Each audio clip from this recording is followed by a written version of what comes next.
Hey guys, it's Chad with Beverage Professor, the channel designed to teach you about all things alcohol. Hey, have you ever tried using one of these?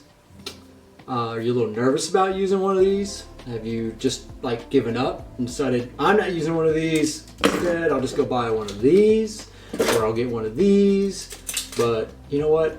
You don't need that, okay?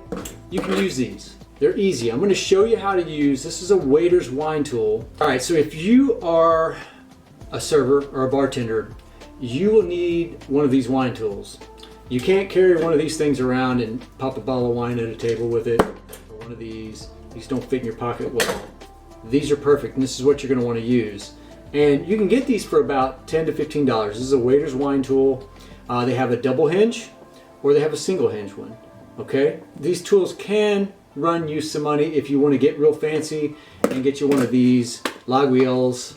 I think I said that right, Laguiel. Anyway, but they're very fancy. These can run you $200 to $300, but you don't need these, okay? I've had this one for like 15 years as a gift, and I've never even opened it to use it because I'm just like, this is kind of cool. I'm just going to keep it on my shelf. Also, if you work in a restaurant, or you get in good with, say, one of the wine suppliers or the wine reps, they come into your restaurant, you might even be able to get these for free, because sometimes they will get them from suppliers for free to just give to wine or to wait staff. Okay, so you never know, might not even have to spend any money on them. You might hear these also called a waiter's friend, a sommelier knife, or even a wine key. You might think that the term wine key came about because it's kind of like having a key to open a bottle of wine, right? But that's not the case. So this tool was invented in 1882 in Germany by a man named Karl Wienke, which is W-I-E-N-K-E. Well, the inventor's last name was very difficult for English speakers to pronounce, so when people would call to order a product from the catalog, yeah, we used to order off catalogs, not just Amazon, the Wienke Corkscrew eventually just became known as the wine key. Okay, so these come in what we call a single hinge, which is this, a single hinge wine key. And they also come in a double hinge wine key.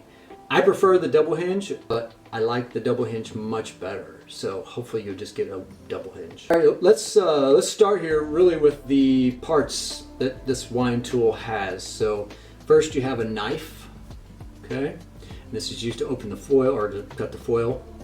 And then you have a lever, and then the lever has these what we call boots, and then you have the screw, okay, and then you also have a bottle opener. Let's open a bottle of wine with a double hinge wine tool. Okay, first we're going to take our knife and we're going to cut just below the lip. Okay, if you can see that lip, we're going to cut this right under the lip, and I'm just going to use the table. Okay, and I'm going to spin this thing, but you can do whatever you need to. If you have a certain way you have to do it at a restaurant, but this knife's not the sharpest. I probably should have picked a different knife, but anyway, so I go all the way around under the lip, okay, and then I want to cut right up the side just a couple times, because this actually helps to pull that foil off. So I just cut it up the side, and then I take my knife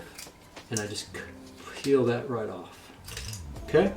Gives you a pretty good cut. Alright, so we're going to close our knife so you don't cut yourself. Then we're going to open up our lever and the screw. Okay? And then we want to put this screw just off center, just about center, but just a little off center. We're just going to push down, and then we're going to start twisting, okay? And we're going to twist it all the way to where there's about one screw left. Right about there, okay? And then, so this is a double hinge, and with the double hinge, we're going to use our first boot to put on the side of the bottle, and we're going to pull up just a little bit, and that's going to open up just a little bit of the cork.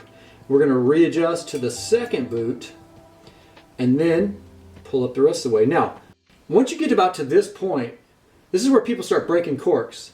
So, because they want to pull and bend it and do this, well, the cork will end up breaking there. Not always, but sometimes.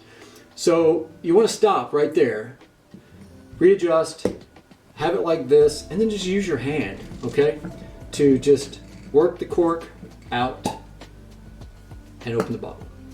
All right, guys. Well, hey, you know what? If you work at a restaurant and you still don't feel too comfortable about opening bottles of wine and you need some more practice, one way you might get some more practice is just go check with your bartender at the beginning of the night. Many times they have to open bottles to use as house pours. So instead of them opening it, ask them. Say, hey, can I just open your bottles of wine for house pours tonight so I can get more practice? They will probably say yes. All right, guys. Well, I hope you now feel better about opening a bottle of wine with a waiter's wine tool. If you liked this video, please hit the like button and subscribe to my channel if you've not done so already. Tell your friends about me and watch some of my other videos. Also, leave me comments if there's something else you would like me to try to teach you and you would like to learn more about in the alcohol world. Leave me a comment. Let me know. I'll try to make a video for you. I just want to keep teaching you guys about all things alcohol. And until next time, cheers.